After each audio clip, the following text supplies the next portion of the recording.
Do you feel like there's so many acupuncture points with similar functions? Well, today I am going to look at the heart channel and its 9 acupuncture points, and I'm going to differentiate them to make it easier for you to grasp and learn. Let's go. Hi, I'm Clara from AcuPro Academy, and I create acupuncture and Chinese medicine content for practitioners and students, making it easy to grasp and fun to learn. If you found this of value, please give me a like or even subscribe so you don't miss out on any future video. And now, let's rock it. I like to make it simple. So, we want to start with the meridian pathway and explaining the heart meridian. First of all, it is a hand channel or a hand meridian. I go back and forth. That's how I do it because English is not my language. But the hand Shao Yin meridian, because anything that starts or finishes at the hand is a hand meridian. Shao Yin, obviously Yin is a Yin meridian. The heart is a Yin meridian because it's a heart Yin organ. But Shao means lesser or smaller. So the two Shao Yin meridian, the hand is the heart and the foot is the kidney. They both have the least amount of qi and the least amount of blood. What does that mean in clinical practice? It means that if there's any heart or TCM kidney issues, it takes a lot more treatments to get to the core of the problem, because heart is related to the mind, which obviously when there's emotional trauma or long-standing emotional issue, it affects the heart mind, or the root of who we are, the genes of who we are, our aging system, the kidneys. That's also hard and it takes a long time. So because they have the least amount of qi and blood doesn't mean they don't work. It just means we have to be more consistent and explain to patients that it takes a little bit more time to see results with those two meridians, or specifically when heart and kidneys and TCM are affected. Make sense? Okay, so the Shao Yin hand meridian is activated between 11 a.m. and 1 p.m. So kind of lunchtime, right? Midday, because the heart is the fire organ, is the one that is at the height of summer and noon and the highest, hottest time of the day in summer, with the sun being at the highest. Of course, not today. You guys can't see, but it's pouring rain in Vancouver right now, so we have no sun. Hope you can see me because I'm using the light from my window.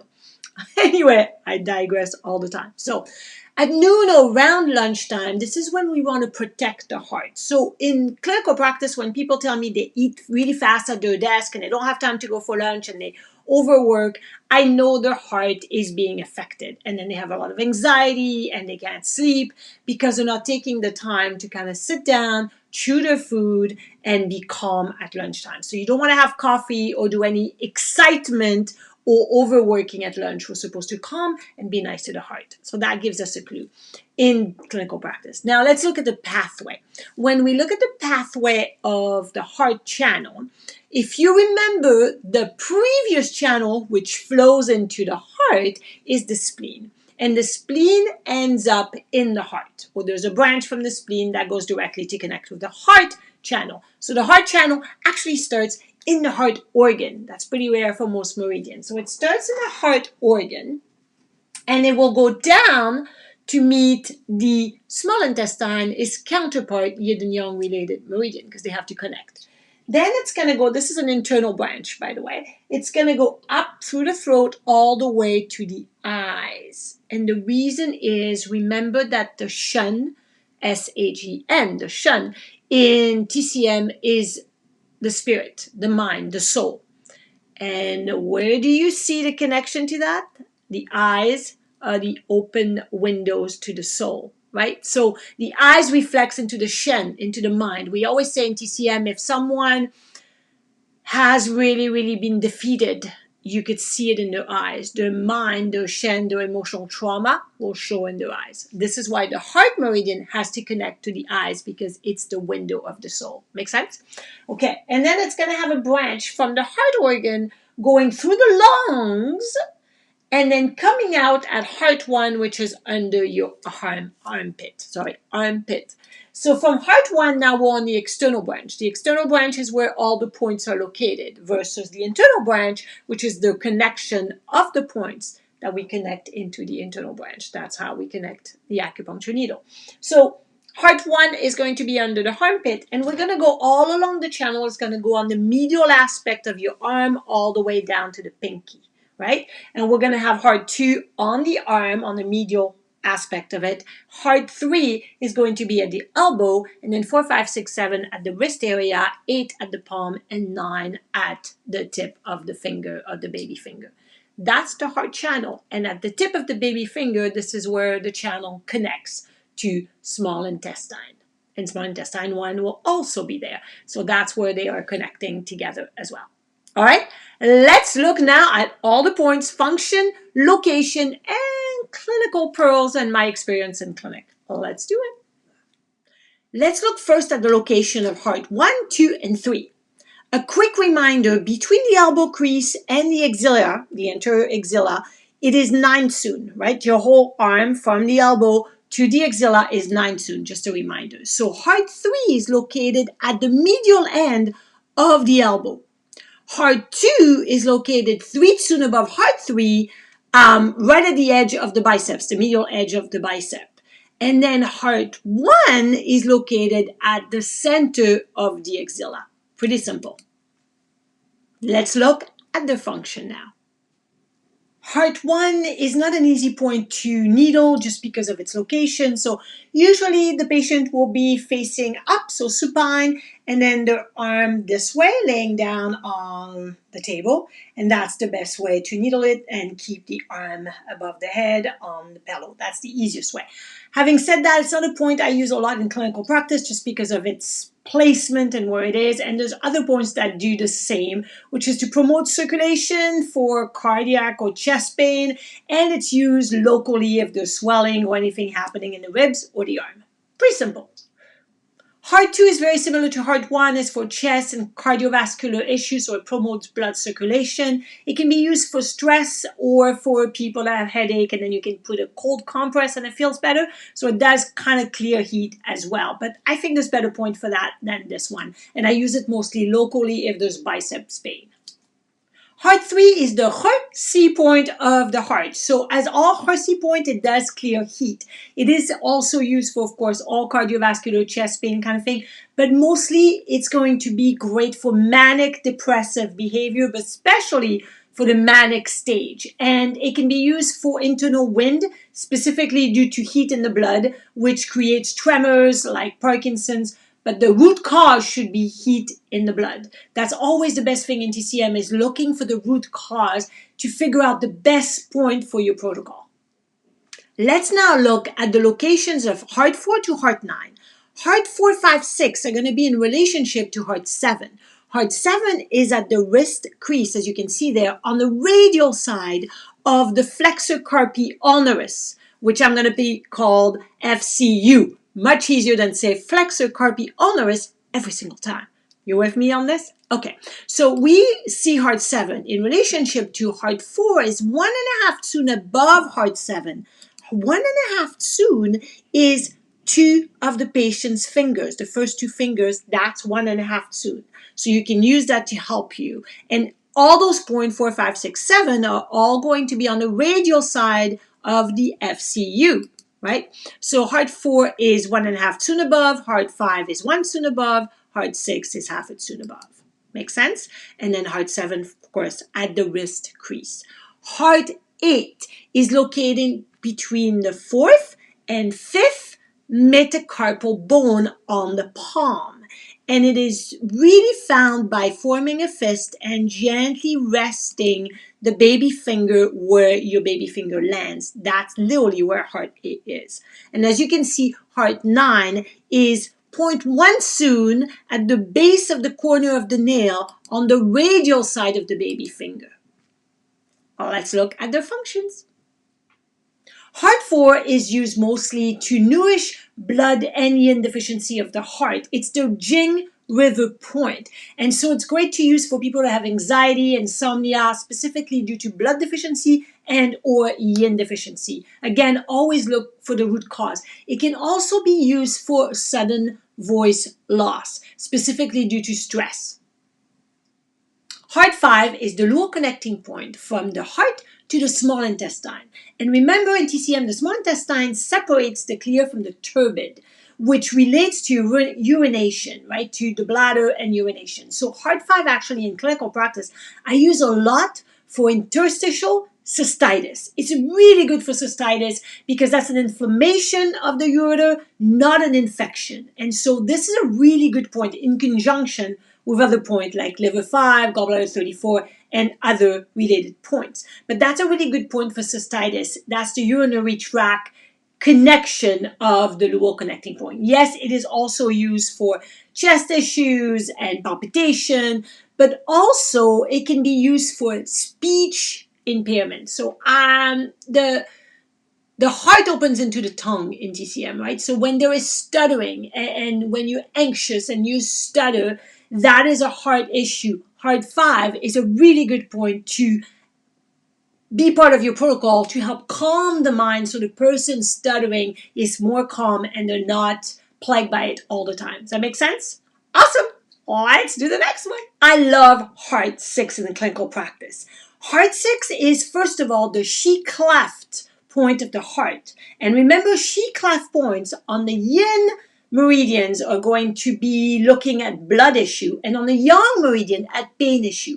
But often they are related. So obviously the heart is in charge of blood circulation. So Heart 6 is going to improve blood circulation specifically when there is chest pain or angina pectoris. So Heart 6 is one of the best points for chest pain. That is distal, of course, when 17 and other points that are local can be used as well.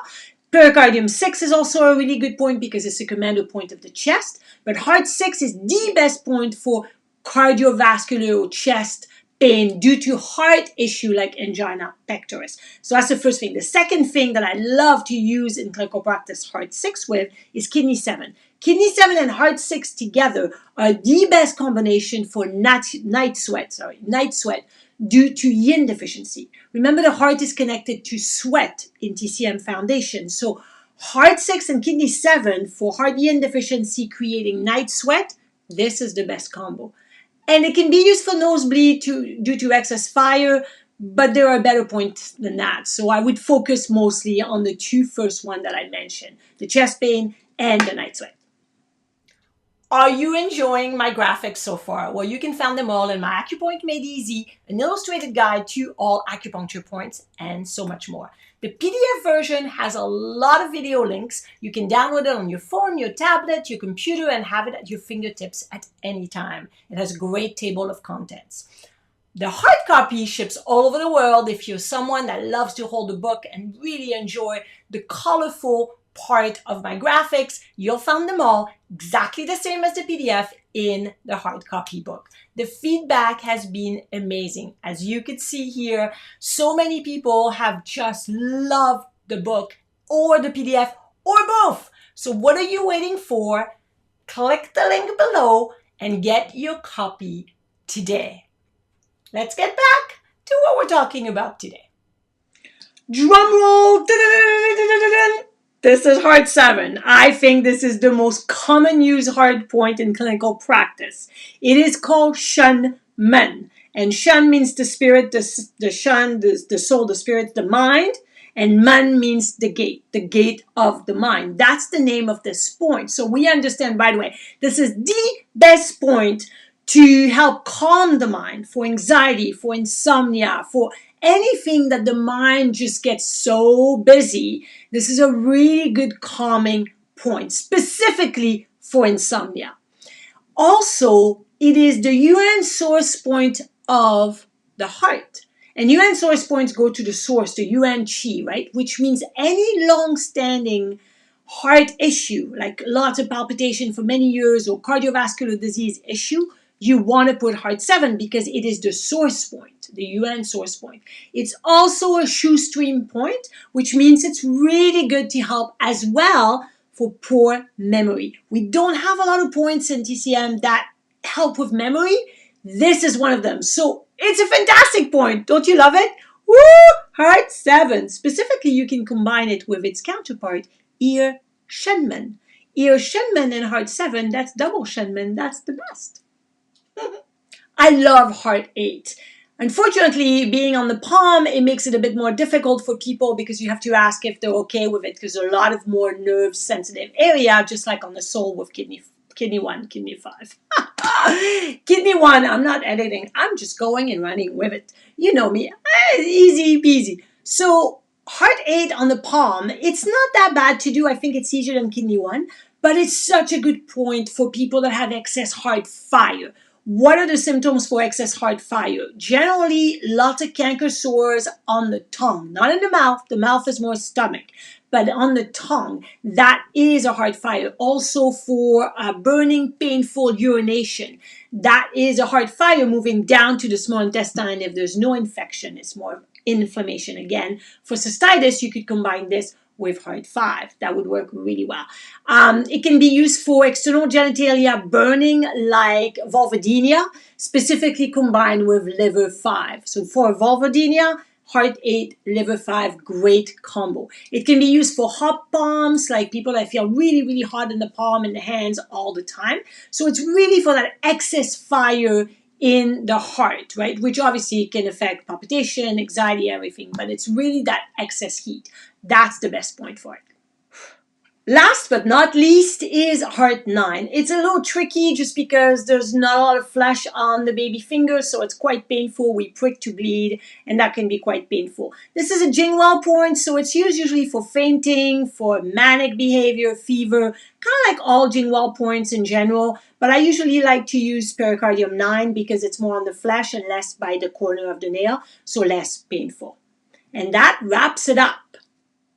I like to recap everything quickly at the end so you can differentiate all those 9 points because all of them have palpitation and cardiac chest pain as a function, right, or indication. So let's look at differentiating them all. Heart 1 is going to be more local, heart 2 as well. Heart 3, on the other hand, here can be used for tremors, right? We said that, so that's a little bit of a difference there. Heart 4 is usually used for anxiety and insomnia due to heart yin or heart blood deficiency. Heart 5 is going to be your lower connecting point to the small intestine, so really good for cystitis or urinary tract inflammation, not infection. Heart 6, best point for night sweats, specifically combined with kidney 7. It's also the chic left point, so really the best point for chest pain due to angina pectoris or having a heart attack, right? Obviously, this is something we can use for prevention. Heart 7, best point to calm the mind for anxiety, insomnia, any emotion that's coming, stress, anything calms the Shen. This is the Shen man, right? Heart 8 is usually clearing fire for canker sores in the mouth or burning genitalia. That is to clear the fire. And heart 9 is a Jingwell point, so for all Jingwell point, fever, fainting, and manic behavior. And that was all the 9 points of the heart. I hope that was useful. There's so much more on my website. Check it out. My resource page is full of information, case studies, PDF. I also have lots of free courses. And of course, I have my couple of books, which are listed on my website, acuproacademy.com, but also below this video as well, if you're interested, because that is something that is very popular and the feedback is being amazing. Thank you. Have a fantastic day. And no matter what, keep rocking it using TCM. I hope you enjoyed the content today and found a lot of value into it. Please subscribe so you do not miss out on any future videos, and watch those two here to have more content for you to enjoy and absorb. Have a fantastic day. And no matter what, keep rocking it using TCM.